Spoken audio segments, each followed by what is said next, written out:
Nós temos o prazer, sempre aqui no Balanço Geral, de receber informações, de receber aqui a sua interação. Então, vem participar conosco, vem interagir com a gente aqui no nosso Balanço Geral. Um dos principais futuristas brasileiros, por exemplo, diretor de criação do Disruptive MBA, palestrante com mais de 800 apresentações em diferentes países, é um nome reconhecido internacionalmente. Luiz Candreva vai estar em Criciúma hoje e ele está a caminho, está chegando, enfim, mas está no Balanço Geral. Tudo bem? Boa tarde. Como vai, João Paulo? Boa tarde para todo mundo que acompanha a gente. Era para eu estar aí com vocês, mas eu estou, em verdade, trocando pneus debaixo de chuva no meio da estrada. Parei aqui um minuto para a gente poder falar, mas daqui a pouco estou em Criciúma. Chego ainda agora no começo da tarde. Muito bom. Agora, hoje para ti é 19 de setembro de 2023. Está tudo certo, não estás no futuro assim também, né? Sabe que essa é uma coisa recorrente, né? O pessoal geralmente imagina que esse negócio de futurista é alguém que prevê o futuro, que sabe o que vai acontecer, e nada mais longe da verdade, nem eu, nem ninguém. Aliás, se alguém te falar que sabe prever o futuro, é um charlatão, pode correr para as montanhas aí, porque está inventando balela.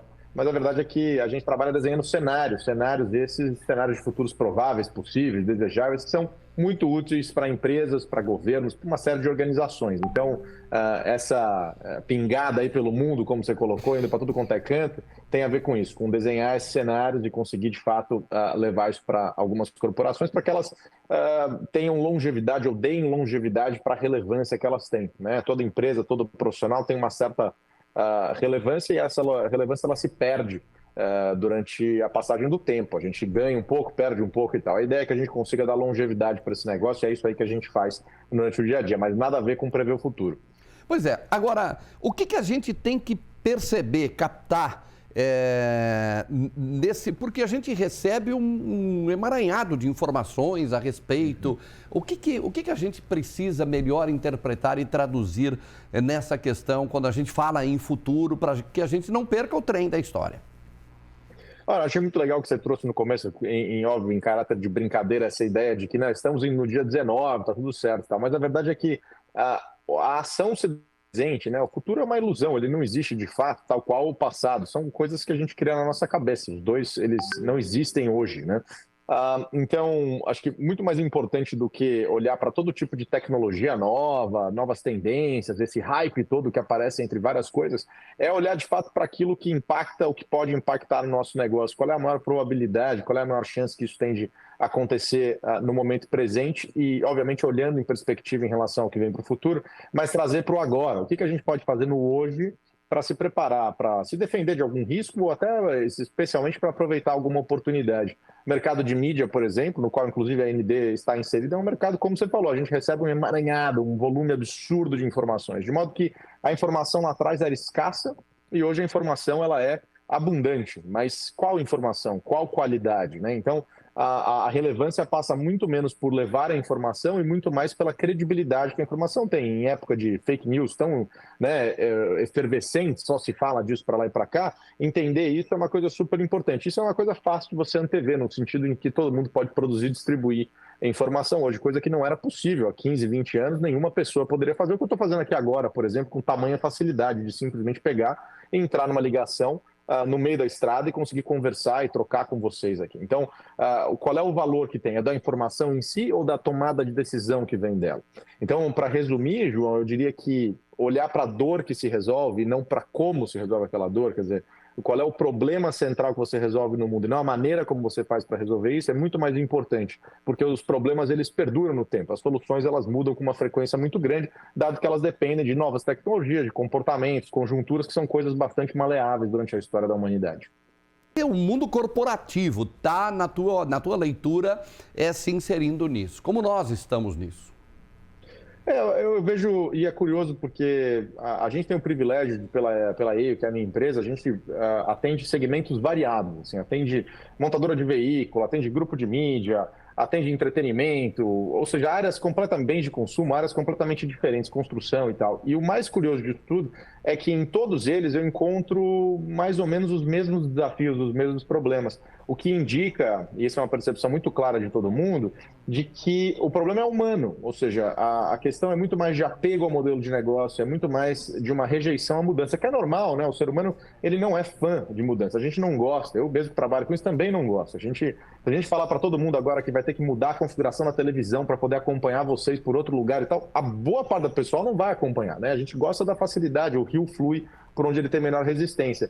Então, quando a gente percebe isso, o nosso trabalho é muito mais de transformar a cabeça, eu sei que é combalida a palavra já batida, mas o mindset da vida, né? Ou seja, o modelo mental, de que as transformações, elas são inevitáveis e que é importante que a gente as entenda para conseguir, de fato, aproveitá-las. Então, é muito mais uma questão humana do que de tecnologia. E, geralmente, a gente coloca a tecnologia no cerne disso, né? Então, é olhar para o problema, olhar para o ser humano e para o comportamento desse ser humano que gera novas conjunturas, novos modelos e, obviamente, se valendo de tecnologias, como a gente está fazendo aqui agora e como todo mundo se faz no dia a dia, mas a tecnologia como um meio e não aquela que gera a transformação, mas sim o meio pelo qual a gente vai fazer que aquela transformação de comportamento se permeie na sociedade.